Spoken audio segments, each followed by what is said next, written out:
Ganapati Ganapati isteri, yang Vishnu ialah anak dia. Tiga orang ni, tiga dalam satu.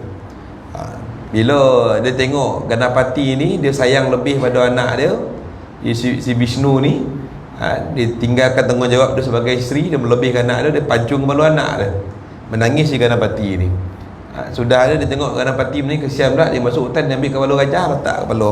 Ni anak dia kata. Itu dia panggil Vishnu. Itu tuan-tuan pelik tak tuan-tuan? Pelik. Itu bukan agama kita. Agama kita mengesakan Allah yang esa.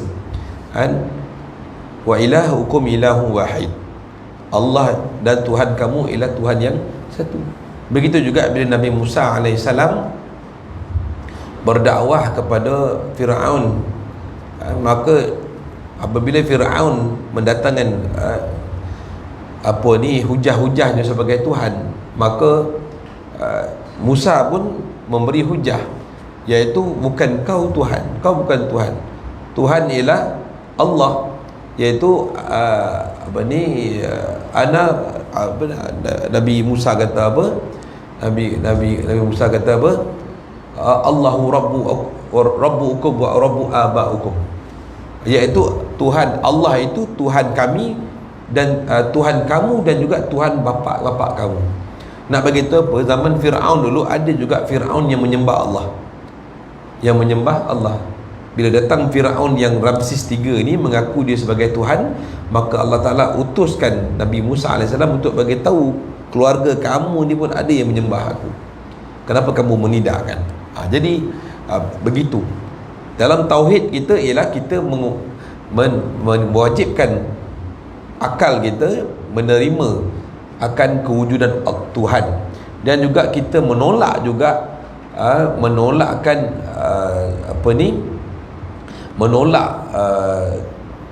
kewujudan dia panggil adat, ataupun dia panggil berbilang-bilang Allah Ta'ala, berbilang-bilang Tuhan. Kita hanya mengesakan satu Tuhan, mengesakan monoteism, hanya Allah saja yang Tuhan yang sebenar yang layak disembah. Maka wajib pada akal Tuhan itu wujud, dan mustahil pada akal Tuhan itu berbilang-bilang. Tuhan itu berbilang-bilang. Hakikatnya wajiblah Allah itu bersifat qidam dan wahdaniyah. Dan ketiga, harus pada akal, iaitu perkara mala yajuzu alal aqli, harus pada akal harus pada akal bahawa Allah Ta'ala boleh mengadakan dan meniadakan. Harus pada akal menerima segala perkara yang Allah adakan dan Allah tiadakan. Itu dia panggil perkara yang dia panggil hudus, perkara yang baru. Contohnya alam ini sebelum kejadiannya, sebelum Allah Ta'ala ciptakan alam ini ada tak? Tak ada kan? Bermakna Allah menginginkan alam ini tiada, belum dicipta lagi. Kemudian alam diciptakan, alam itu diciptakan, iaitu Allah yang menginginkan alam itu menciptakan sejak azali lagi. Maka bila alam itu diciptakan, maka ketahuilah kita bahawa alam ini memang dikehendaki oleh Allah Ta'ala akan dicipta sejak azali. Begitu juga perkara-perkara yang baharu yang lain. Siang malam, tadi siang kan, dah masuk malam. Mana Allah meniadakan siang dan mengadakan malam. Kemudian Allah mengadakan kehidupan dan Allah mengadakan kematian. Allah mengadakan apa lagi? Allah mengadakan muda dan Allah mengadakan tua. Semuanya Allah yang uruskan. Itu dikatakan diterima oleh akal kita, iaitu dalam melaksanakan pada Allah dalam melaksanakan perkara yang baharu, perkara yang mungkin, iaitu perkara yang boleh ada dan boleh tiada. Kalau Allah nak tiadakan kita, boleh tak? Boleh, tak ada masalah. Kalau besok Allah nak lahirkan nak keluarkan, nak wujudkan seorang manusia, boleh tak? Boleh. Besok Allah nak kiamatkan alam ni, boleh tak? Boleh, tak ada masalah. Satu Allah boleh buat apa saja tanpa keterikatan dengan segala sesuatu. Baik. Maka wajib akal tadi terbahagi kepada dua, iaitu dia panggil akal daruri, iaitu secara mudah, dan juga akal nazari, iaitu secara istiqra' ataupun kajian dan tuntas. Pertama dia panggil wajib akal daruri, iaitu menghukumkan sesuatu itu dengan tidak berkehendak kepada perbahasan dan kenyataan, seperti 1+1=2. Itu tak perlu bahas. Kalau bahas tu orang gila, apa nak 1+2 pula, habis tu 1+1 6, bang silakan ketampui bang, macam tu lah. Sebab tak ada orang akan menolak, dan benda pun tak jadi isu pun, tak jadi isu. Tapi 1+1 campur 8 tolak 3 kuasa 8, algebra, Pythagoras masuk, tu memerlukan istiqra', perlukan kajian untuk dapatkan jawapan. Itu dapatkan jawapan. Itu berbagai-bagai pandangan nanti. Cuma kita ada pandangan yang tepat daripada soalan tadi. Jadi begitu juga wajib nazari ini, ialah menghukumkan sesuatu itu ada dengan perlu berfikir dan berbahasan, serta mendatangkan dalil bagi menetapkan hukum, seperti menghukum wajib adanya Allah yang menjadikan alam ini beserta dengan bahas dalil-dalilnya. Tuan-tuan, dulu saya pernah dengar satu ceramah berkenaan dengan kewujudan Allah. Cerita yang dirakam oleh Al-Imam Fakhruddin Razi rahimahullah.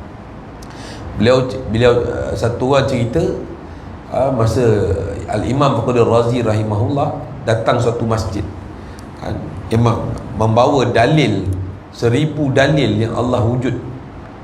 Jadi orang dengar kehebatan. Memang Fakhruddin Razi memang hebat. Dia panggil mutakallimul Islam, dia panggil ahli kalam dalam Islam, hebat, gila-gila hebat Fakhruddin Razi ni. Beliau ni selepas Imam Ghazali, boleh dikatakan beliau ni bayang daripada Imam Ghazali. Macam itulah.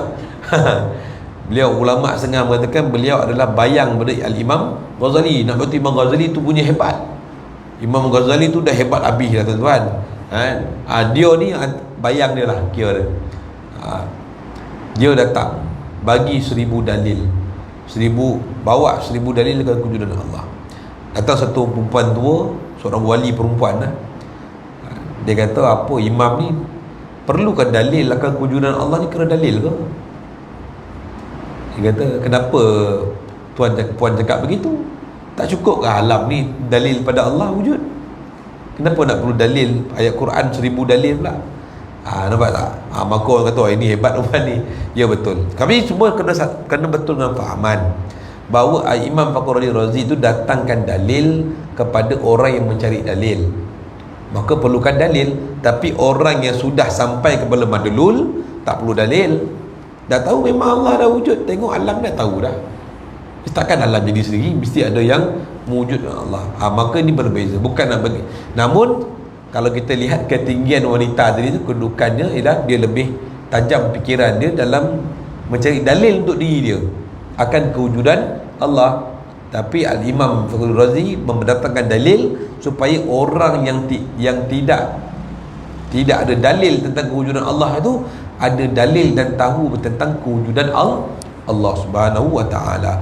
Maka dipanggil itu wajib akal fin nazari, iaitu pada akal kita ni dalam menentukan, dalam mendatangkan dalil pada Allah, maka kita wajib kena guna akal. Besok kenapa kena ada dalam, kenapa kita kena tahu ustaz belajar ilmu nazari ni, ilmu akal nazari ni? Sebab kita ni tuan-tuan duduk di Malaysia ni, umumnya kita ni duduk berbilang kaum, betul? Kalau kita ni sesama Islam memang tak ada persoalan, berkenaan ketuhanan, pasal semua dah alhamdulillah menyembah Allah, beribadat, berpuasa kerana Allah, semayang kerana Allah dan sebagainya. Tetapi bila datang orang-orang yang bukan Islam, datang bertanyakan Tuhan, tuan-tuan cakap apa? Baca Quran tu, kata. Kita suruh baca Quran. Mana dia nak faham baca Quran? Betul? Maka pada tu kita kena hujahkan dengan akal. Kerana pada masa tu dia ada akal. Dia tidak ada ilmu Al-Quran, tetapi dia ada akal. Maka hujah akal diperlukan untuk menerangkan tentang ketuhanan yang ada pada Allah, supaya mereka jelas. Boleh faham tuan? Itu fungsi Imam Abu Hasan Asy'ari dalam metodologi pemikiran Ahlussunnah wal Jamaah, masukkan dalam juga hukum akal, supaya manusia ni kalaulah ada pertentangan antara non-Muslim ataupun orang-orang yang inginkan pemahaman yang betul berkenaan kewujudan Allah, maka akal yang sihat boleh menerangkan dia. Jadi kalau kita kata, orang tanya kita, orang Cina, India datang, abang saya itu Tuhan ada kan, lu kasih tahu sama saya, dia baca Quran lah kata. Manalah dia boleh kan, dia baca hadis Nabi tu, hadis banyak, Bukhari Syarif, saya pun ada kitab dia, apa mau baca kan kata. Dia bagi kitab beda kita, terlopong pula kita nak baca. Betul tak? Jadi pada masa tu memerlukan akal untuk memberi hujah. Mustahil akal juga terbagi pada dua, iaitu menghukumkan suatu tiada serta, tidak perlu kepada bahasan dan mendatangkan dalil, iaitu daruri, iaitu kalau kita tahu benda tu memang mustahil, satu sampul satu, 5 boleh. Mustahil ke betul? Mustahil lah, tu tak payah cerita lah. Dan juga mustahil akal nazari, iaitu menghukumkan suatu itu tiada dengan perlu kepada berfikir dan berbahas serta mendatangkan dalil. Jadi bila orang kata Allah tidak wujud, Tuhan tidak wujud, maka benda tu mustahil lah. Mustahil. Dia pun datangkan dalil, kita pun datangkan dalil. Dalil mustahil Tuhan tiada, dia pula mustahil Tuhan tiada. Dia pula mustahil Tuhan ada. Kita mendatangkan dalil mustahil Tuhan tiada, dia mendatangkan dalil mustahil Tuhan ada. Itu yang berlaku kepada orang-orang etis. Orang etis ni, dia orang etis, monotis dan juga agnostik. Berbeza. Saya rasa saya dah terangkan. Kena saya nak terang lagi. Orang-orang yang agnostik ni dia tak percaya ada Tuhan. Lain. Dia tidak percaya ada Tuhan. Maksudnya dia tidak tahu dia tidak tahu Tuhan ada Tuhan ke tak ada, dia tak tahu. Hidup dia hanya melopong dia tidak percaya tiada Tuhan. Orang etis dia percaya tak ada Tuhan. Beza. Orang agnostik, orang yang berfahaman agnostik, iaitu dia tak percaya yang tiada Tuhan. Tak percayalah Tuhan ni ada ke? Itulah. Dia tak tahu Tuhan ni ada. Itulah. Orang etis pula, dia percaya yang tiada Tuhan, iaitu dia menjadikan satu agama baru, bahawa dia mendatangkan dalil bahawa Tuhan tak wujud. Faham tak? Dia boleh bagi hujah sains, dia boleh bagi hujah fizik, sains, macam-macam lah, sains tambahan, ekonomi rumah tangga, semua dia boleh bagilah. Dalil-dalil semua. Orang yang monotis, iaitu orang Islam pula, mendatangkan dalil bahawa Allah itu wujud. Itu orang yang beriman pada Allah. Orang yang beriman pada Allah. Itu beza. Ada 3 kelompok lah. Satu lagi kelompok yang agama lain ni, Hindu sebagainya, dia panggil agama budaya. Dia panggil agama yang budaya, ikut nenek moyang dan sebagainya. Dia alasan dia yang beritahu agama Hindu ni betul, mak ayah dia kata. Mak ayah saya yang beritahu, takkan mak ayah saya nak tipu, dia kata. Betul tak? Dia bukan tak tipu, mungkin tak betul, mungkin salah. Mak ayah memang dia akan bagi info yang betul pada anak-anak, betul, tapi mungkin dia tersalah. Itu saja. Jadi kena betulkan balik pemikiran dia. Satu, bila seseorang yang masuk Islam, dipanggil memeluk agama fitrah, kembali kepada fitrah, iaitu membetulkan balik pemikiran dia tadi tu kepada fitrah yang suci. Boleh faham kan? Beza kan? Agnostik, etis dan juga monotis. Ini orang yang menyembah satu Tuhan. Kita tidak menyembah 2-3 Tuhan. Agama lain tu dia panggil agama yang budaya, ikut-ikutan saja. Yang paling, kalau zaman Al-Imam Abu Hasan Asy'ari, tak, di zaman Imam Abu Hanifah banyak berlawan dengan orang-orang yang zindik. Orang zindik ni orang yang etis lah, yang mengaku tiada Tuhan, yang mengatakan alam ni jadi sendiri, yang mengatakan Tuhan ini tidak wujud. Jadi itulah hujah yang Imam Muna, Imam Abu Hanifah rahimahullah berdebat dengan mereka. Akhirnya mereka kalah terduduk, tuan. Imam Abu Hanifah kecil lagi dah jadi juara kan. Beza. Baik. Zaman tu orang zindik cuba mengalahkan orang Islam. Banyak imam-imam besar kalah macam tu. Akhirnya mereka kalah dengan Imam Nu'man bin Sabit. radhiyallahu ta'ala anhu, Imam Abu Hanifah. Satu dalam mazhab Imam Abu Hanifah ni, Imam mazhab Hanafi ni banyak ra'i, banyak menggunakan kekuatan akal fikiran, namun akal fikiran mereka ini seiring dengan kehendak Allah dan Rasul sallallahu alaihi wasallam.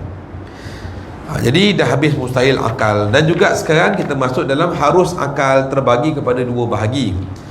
Pertama, harus akal daruri, iaitu menghukumkan sesuatu boleh terima ada dan tiada dengan tidak berkehendak pada tentang bukan paksa, pada perbahasan dan mendatangkan dalil, seperti menghukumkan seseorang itu ada kalanya ia bergerak dan diam.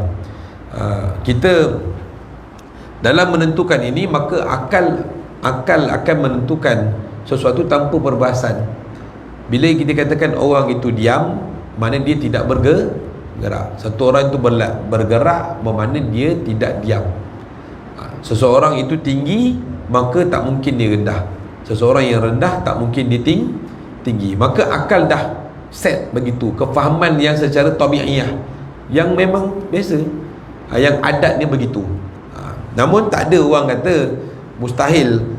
Mustahil pada hukum harus ni ialah mengatakan awak ni tinggi dan rendah lah, boleh terima tak?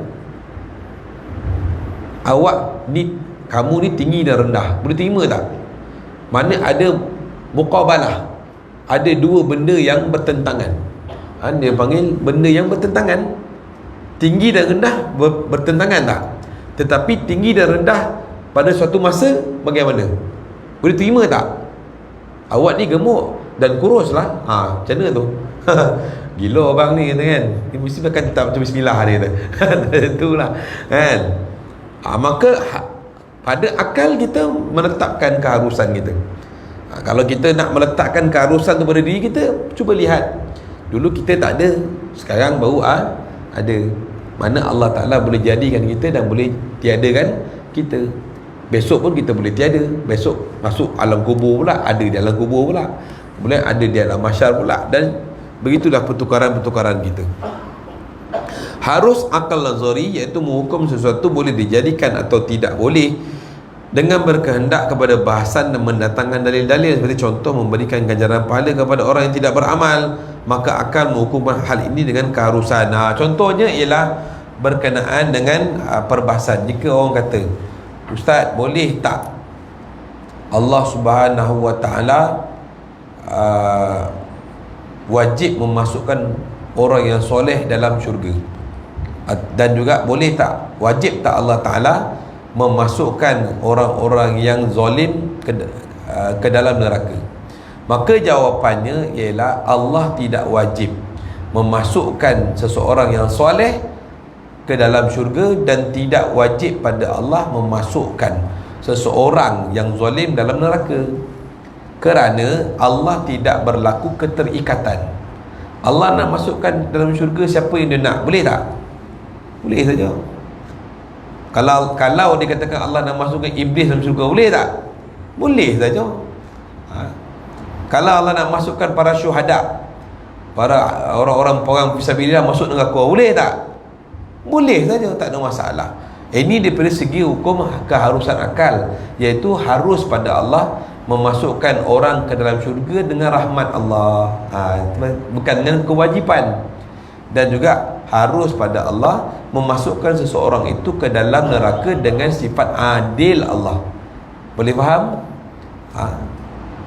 Jadi yang memasukkan ke dalam syurga dan neraka itulah dengan sifat Allah yang maha rahmat kepada syurga dan sifat adil dalam neraka Allah. Allah tidak terikat wajib ke sunat ke, tidak. Allah harus saja, boleh buat apa saja. Kalau kita katakan Allah itu wajib masukkan orang sekalian orang-orang beriman dalam syurga, kita sudah terikatkan Allah Ta'ala. Alamak, hamba aku ni, dia ni beramal soleh ni, macam mana nak tak nak masuk syurga pula, payah pula dia ni, dulu dia bermaksiat dia, tapi dia buat amal soleh, masuklah syurga. Kadang-kadang terpaksa, keadaan wajib pula Allah masukkan. Ataupun orang ni dah buat maksiat, kemudian dia buat maksiat banyak, amal sikit, kemudian Allah kata, alamak macam mana ni, dia ni dah lah amalan maksiat banyak, nak tak nak, tapi dia ada amal baik pula, masuklah, terpaksa lah masuk neraka pasal dia dulu buat maksiat. Allah tidak begitu. Allah tidak mewajibkan dirinya memasukkan mana-mana individu ataupun hambanya ke dalam syurga secara wajib, dan juga masukkan neraka secara wajib. Hanya harus pada Allah untuk masukkan. Namun di situ ada keadilan Allah, iaitu keadilan Allah memasukkan individu yang melakukan zalim selepas dia ditimbang dan dihisap. Maka jikalau Allah Ta'ala dengan keadilan dia masukkan dalam neraka, maka itu layak pada dia. Dan jikalau diadili dan dihisap banyak amal soleh yang dia buat, pahala yang dibawa, maka harus pada Allah masukkan orang tersebut, hamba tersebut, ke dalam syurga dengan rahmat Allah Ta'ala. Baik. Hukum adat. Jadi hukum adat pula, atau hukum adi, ialah hukum adat kebiasaan, ialah menetapkan sesuatu dengan sesuatu yang lain. Wallahu ta'ala alam. Nanti hukum adat ni kita akan masuk satu lagi, dipanggil khariqul adah pula. Saya lupa nak masukkan dalam ni kerana saya ingat mula-mula tak penting, tapi penting juga pasal soalan banyak tanya. Ustaz, habis tu mukjizat tu termasuk adat ke? Macam mana kan? Mukjizat kan perkara yang khariqul adat, iaitu mencari adat, bertentangan dengan adat. Seperti mukjizat, seperti sihir, lagi seperti apa lagi, irhasat kan? Seperti apa lagi, Allahumma salli ala i'anah ataupun ma'unah dan sebagainya. Itu nanti kita akan bahas pada 2 minggu lagi insyaAllah. Ada soalan kan? Hamba bangun ni kan ada orang India, seorang suami, seorang bini Hindu ni yang katakan dia telah mengutakkan diri dia. Saya tak nak itu pasal dia mengutakkan diri dia, tapi dia telah menyamakan agama Islam tu dengan dia mengatakan tentang air Zam-Zam tu sama dengan sungai Zam-Zam. Lepas tu baca batu Hajar Aswad tu ada kaitan dengan Dewa Siva juga. Lepas tu masjid kalau ada berdasarkan Dewa Siva pun ada berdasarkan. Ini sebenarnya soalan cikgu ialah bagaimana situasi seseorang yang mana dia murtad kerana salah faham terhadap Islam, iaitu mereka menyamakan air Zam-Zam di tanah suci Makkah itu sebagai sungai Gangga. Kemudian Hajarul Aswad yang ada pada Kaabah itu digelar sebagai Dewa Siva Lingam dan sebagainya. Cerita dia sebenarnya tuan, perempuan tu tak ada ilmu pun, dia tidak tahu. Dan bila orang tak belajar ilmu dan iman pun lemah, maka mudah saja dimurtadkan, mudah saja mereka ni dipesongkan.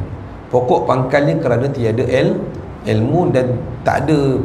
Di Indonesia kan, masa saya pengalaman di Indonesia, di masjid-masjid ini kurang ada pengajian ilmu sebenarnya. Mereka mengkhususkan pengajian-pengajian ilmu ni hanya di pondok dan pesantren. Berbeza di Malaysia ni, kalau kita tengok, boleh dikatakan hampir setiap masjid dan surau ada majlis. Betul tak? Sama ada majlis ilmu tu dibiayai oleh surau masjid sendiri ataupun dibiayai oleh hukumah, dibiayai oleh kerajaan. Namun menjawab soalan ni tadi ialah orang daripada pemuda Hindu tadi itu sebenarnya mendatangkan suatu hujah yang tak kukuh pun. Bayang tuan-tuan, punyalah jahil perempuan tadi sehingga hujah yang tak kukuh yang macam tu pun dia boleh terima. Nampak tak? Bermakna mereka ada kita lihat di situ ialah keciciran dalam ilmu lah. Tidak belajar ilmu dan sebagainya menyebabkan dia mudah terpesong. Boleh dikatakan tuan-tuan, saya ni bukan cerita kakak yang Indonesia ni saja. Saya ni alhamdulillah lah, masya-Allah, terlibat dengan sahabat-sahabat klien saya daripada orang yang terlibat dengan dadah. Bayangkan tuan-tuan, orang yang pernah mengaji sekolah agama dan sebagainya, duduk pondok, terlibat dengan dadah, syahadah pun tak tahu. Bayang, ngaji pondok. Ada satu orang bergelar keluarga yang baik, nasab dia bagus, saya tak sebut nasab siapa kan, pun terlibat dengan dadah dan tak tahu pun syahadah-syahadah, selawat-selawat kata Nabi semua tak tahu. So semayang pun tak reti, kunut pun tak reti. Ini tuan-tuan belum cerita murtad, ini baru cerita yang asas. Kalau yang ini pun keciciran, bagaimanakah bila datang orang? Itu yang datang, ada satu orang lelaki berperwatakan wanita tu, bila dia cuba memperagakan dan mempromosikan pakaian-pakaian LGBT dan sebagainya, bila dia ambil tindakan, dia salahkan kerajaan pula. Padahal kerajaan tu dia melaksanakan tugas dia yang diamanahkan oleh Tuan Agong, melaksanakan. Dia pula salahkan orang, dan akhirnya dia ingin menanam cita-cita untuk keluar daripada Islam. Itu namanya, di situ dia tidak faham dan dia tidak merasai nikmat. Merasa nikmat Islam, dia dah tak ada rasa. Kita ni tuan, kalau terlambat semayang pun dah bulu larau dah. Alamak, dah pukul 3 dah ni, betul tak? 3 petang kita pun dah kelang kalibut dah, nak pergi ambil mandi, cebok lah, ambil uduk. Dia tak ada masalah. Saya ingat lagi individu tu kata apa, saya pergi tunai ke umrah ni, kalau saya salah pasti Tuhan laknat saya. Betul. Tuan-tuan, tidak ada satu kebinasaan yang besar apabila tidak ada kemanisan dalam hati kita tentang Islam dan iman. Itulah kebinasaan yang paling besar. Kalau kena azab ni tuan, kita boleh sedar balik kan. Ini istidraj. Ini istidraj bahaya. Dia dapat kemewahan, dia mewah, hidup senang sebagainya, tapi tiada Allah dalam diri dia. Itu yang bahaya tuan-tuan. Jadi wajiblah kita ni, satu Nabi kata talabul ilmi faridatun ala kulli muslim. Belajar ilmu ni wajib. Kalau sunat kamu semua, saya pun tak nak ajar kan, tapi sebab kan wajib, maka kita ni dah jadi wajib untuk mengetahui akan segala perkara-perkara yang berkaitan dengan akidah, dengan furuk kita, dan juga dengan tarbiyah jiwa kita. Itu cerita dia ialah tak ada ilmu lah tu. Ada lagi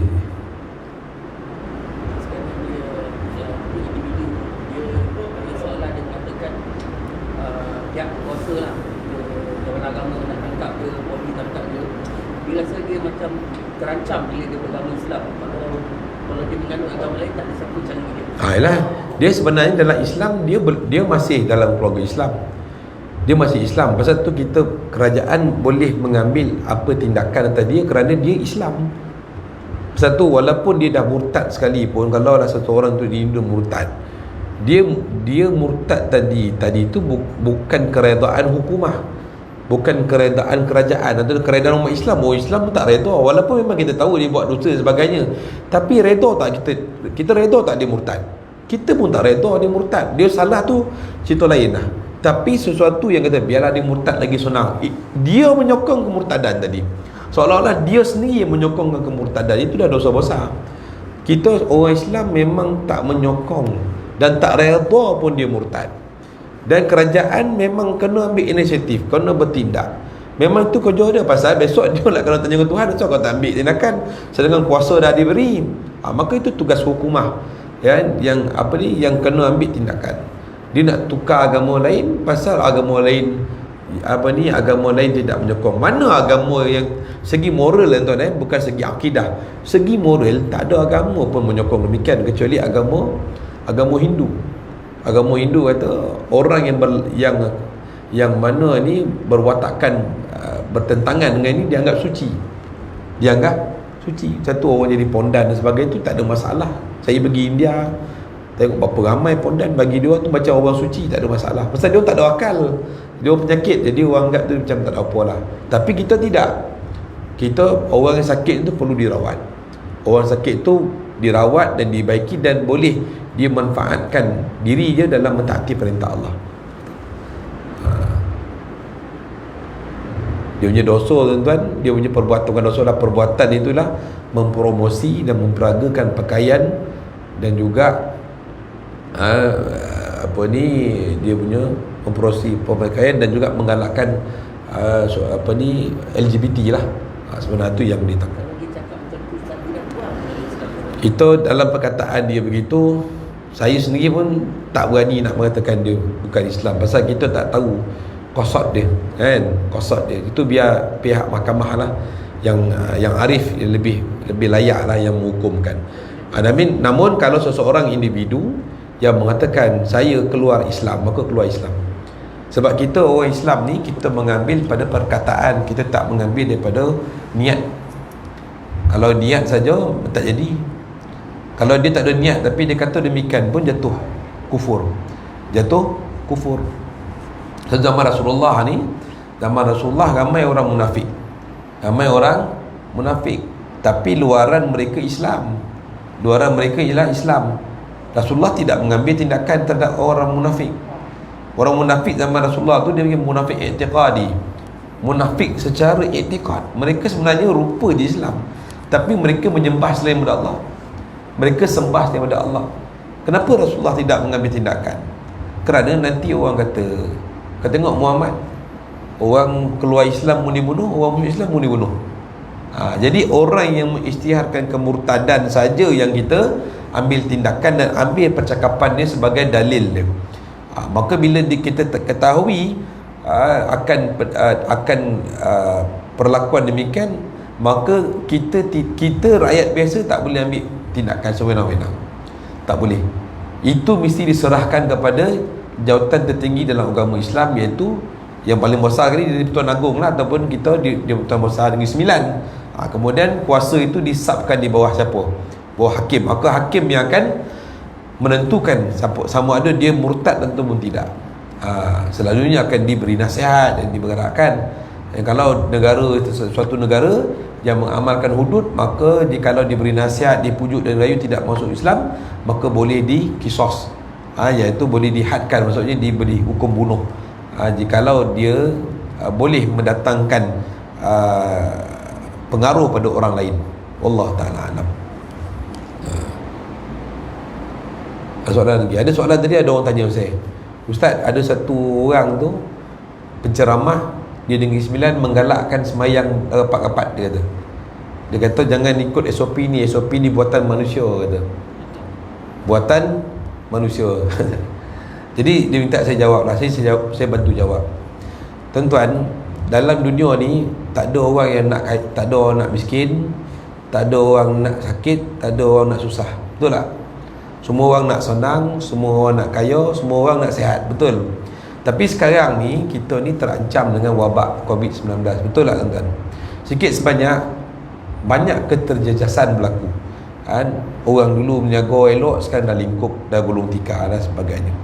Dan bila penularan itu meningkat, dia akan menambahkan kesusahan lagi. Seorang dua okey lagi, tapi dah makin lama makin meningkat penularan tersebut, maka dia akan bertambah kusut lah orang. Jadi pada masa itu hukama ataupun orang-orang yang melakukan hukum dan juga ulil amri, tak kena ingat, ulil amri, pemerintah yang melihat keadaan itu perlu dibendung. Melihat keadaan ini perlu diatasi ialah dengan cara kumpul dan juga mendatangkan idea bagaimana nak membendung. Maka hukama saja tak boleh nak mengeluarkan hukum sewenang-wenang. Maka panggillah orang yang pakar. Fas'alu ahli zikir in kuntum la ta'lamun. Tanyalah. Allah tak kata tanyalah hukama, Allah kata tanyalah orang yang ahli zikir. Ahli zikri maksudnya orang yang pakar. Orang yang pakar. In kuntum la ta'lamun, jikalau kamu tidak menguasai ilmu tadi, sesuatu ilmu. Maka ilmu yang dalam kesihatan ni memang kita katakan ada juga di kalangan ulama yang memahami dan mendalami ilmu perubatan, tapi berapa ramai. Tapi kita ada tak pakar-pakar daripada orang Islam? Ada. Orang Islam yang soleh ada. Doktor-doktor yang jaga solat, yang jaga perintah Allah masih ada. Maka kita ambil nasihat dia, bagaimana nak bendung. Maka beberapa orang-orang yang ada fikir kewirausahaan demikian mengatakan solat ini perlu dijarak. Yang penting kita mengimarahkan masjid dengan solat fardu berjemaah, kemudian solat Jumaat, kemudian majlis-majlis fardu ain perlu diimarahkan. Namun untuk masa ini dan saat ini SOP terkini ialah menjaga jarak supaya penyakit ataupun wabak ini tidak tular. Bila datang penceramah tersebut mengatakan ini buatan manusia. Ya, betul, memang buatan manusia. Tapi tengok, kalau kita khususkan manusia tadi ialah ulil amri. Siapa? Pemerintah, tuan-tuan. Ya ayyuhallazina amanu atii'ullah wa atii'ur rasul wa ulil amri minkum. Taat pada pemerintah. Selagi pemerintah tidak menyuruh melakukan kemaksiatan dan juga melakukan kesyirikan, Selagi itu wajib pada kita rakyat Marahin ini untuk taat. Ini dia galakkan. Saya kalau datang masjid tu tak semayang, saya pun tak nak semayang. Apa benda ni? Patutnya teranglah, janganlah kelirukan ustaz. Jangan kelirukan orang. Sekarang berpecah pula. Masjid tadi tu dah berpecah dua pula. Kan berlaku perpecahan. Kita ni dah lah tak ramai tuan-tuan. Bila pecah lagi dah tak ramai. Saya ikut ustaz tu semayang rapat. Dia kata kalau nak kono juga. Ya betul, kalau nak kono juga. Tapi apa usaha kita? Apa usaha kita tuan-tuan? Orang baling batu, orang baling kat gitu. Kalau nak kono juga. Kita tak ada aja kono tak? Kalau kita ngelak, taklah kono. Tapi kalau nak ngelak kono juga, jadi kita dah mengelak. Tapi dia, yang saya lihat berlaku di beberapa tempat, khususnya di Senawang. Minta ustaz tolonglah terangkan pada jemaah. Kita ni perlu ikut SOP tuan-tuan. Kita tak lama lagi insya-Allah. Ni vaksin pula orang tanya macam-macam. Orang kata orang vaksin ni Yahudi lah apalah. Ni semua dia kata jabatan kerajaan semua dah dimanipulasi oleh Illuminati dan juga orang-orang daripada intelijen lah sebagainya. Saya tak faham tuan-tuan. Dalam hukum kita, dalam hukum Islam, mencegah lebih baik daripada berubat. Mencegah lebih baik daripada berubat dan mencegah apa benda. Tapi sekarang ni vaksin yang difatwakan oleh Jabatan Mufti kita Negeri Sembilan kata harus boleh, tuan-tuan boleh ambil, tak ada masalah. Pasal fatwa dikeluarkan oleh Jabatan Mufti. Dia lah ke bawah Jabatan Mufti dah dipengaruhi. Okey, tunggu apa bulan puasa orang. Kau jangan semayang 8 rakaat Jabatan Mufti pakai punya. Kau semayang 20 rakaat. Time tu ikut Jabatan Mufti lah. Time 8 rakaat seronok kau pakai Jabatan Mufti, tapi time vaksin kau tak nak pakai. Itu betapa dangkalnya pemikiran mereka ni. Habis ustaz, kalau pakai vaksin mati macam mana? Asal kalau tak vaksin tak matilah. Hidup kekal abadi ke macam mana? Sama juga ditakdirkan kalau mati, at least kita mati dalam keadaan kita sedang untuk selamatkan diri kita. Orang pergi hospital tuan-tuan, bukan semua masuk hospital balik terkolak-kolak tuan, keluar pun ada yang meninggal juga. Macam tu adakah kita jangan wujud ke hospital? Jangan wujud ke hospital ustaz. Pasal apa? Ada yang mati, habis yang hidup kau tak nak fikir pula. Itu namanya otak yang sengit nama. Kalau boleh beramallah vaksin untuk kita, untuk baiki. Esok mana tahu orang ambil vaksin dah boleh semayang jemaah, rapat-rapat, dah tak payah pakai mask. Orang sibuk nak pakai mask, perempuan esok dah pakai prudah pula kan. Handsome semua kan. Itu hikmah dia lah. Tapi jangan kita menolak SOP. Jangan kita, sebab SOP ni ada kebaikan dia. Dan kita ikut pun tak lama, setahun ni tuan-tuan. Beberapa tahun kita hidup tak ada. Sebenarnya kita sedar tak sedar, kehidupan kita ni ada SOP ke tidak SOP. Sebenarnya kita ni ada undang-undang. Itu je. Bawa kereta ada undang-undang tak? Itulah SOP. Pergi kerja, pakaian penuh ikut etika berpakaian, SOP tak? Itu SOP. Polis buat kerja, ada tak anggota polis ni pencet dengan apa? Betul tak? Ada SOP polis, kena ikut standard operational procedure. Kena ikut. Barulah manusia itu tersusun. Al-Quran tu pun SOP. Al-Quran tu SOP je kan. Jangan buat ni, jangan buat tu, buat ni, buat tu. Barulah jadi orang. Manusia kalau tak ada SOP, tak ada manual hidup dia tuan-tuan, itu jadi ayam itik, jadi kobau, jadi anjing, jadi lembu. Satu Allah Ta'ala mulakan Al-Quran itu dengan lepas-lepasnya dengan surah Baqarah. Surah apa tuan-tuan? Surah lembu. Manusia ni kalau tak ada pegang Al-Quran, tak ada pegang Islam, macam lembu lah perangai. Tapi bila dia ikut Al-Quran, dia pegang Al-Quran sebagai SOP hidup dia tuan-tuan, dia taat pada Allah, taat pada Rasulullah, taat pada ulil amri, jadi manusia tuan-tuan. Surah yang terakhir dalam Al-Quran, Suratun Nas, manusia tadi. Itu kena pakai sikit cerdik lah. Jadi saya sebenarnya tak sokong lah ustaz tu kata sekian kan. Patut ustaz tu kena corahkan keadaan, jangan kusutkan orang lagi. Orang dah poning kepala dah ni, dia menambahkan lagi begitu. Sepatutnya tidak. Sepatutnya tidak. Saya nyeru tuan-tuan, mohon kalau kenal ustaz tu, kalau tuan-tuan tahu videonya, kalau tuan-tuan rapat nasihatlah ustaz. Ustaz tak boleh cakap macam tu ustaz. Ini bila ustaz cakap demikian, akan berlakulah pertelagahan di antara satu kampung tadi. Elok-elok kampung tadi 30 orang semayang, dah jadi 5 boleh orang yang semayang. Kan rugi tu. Betul tak? Wallah ta'ala alam. InsyaAllah tuan, tadi ada jemaah mesej bagi tadi nak pergi umrah dengan saya kata. Ada yang sini ya? InsyaAllah lah, dengar cerita Saudi kata siapa dapat vaksin dia akan dapat masuk umrah. Sebab semua pasport yang dibuat tu ada kad pemvaksinan. Pergilah, tak ada masalah. Subhanallah bihamdihi, subhanakallahumma bihamdika, asyhadu an la ilaha illa anta, astaghfiruka wa atubu ilaih. Subhana rabbika rabbil izzati amma yasifun, wa salamun alal mursalin.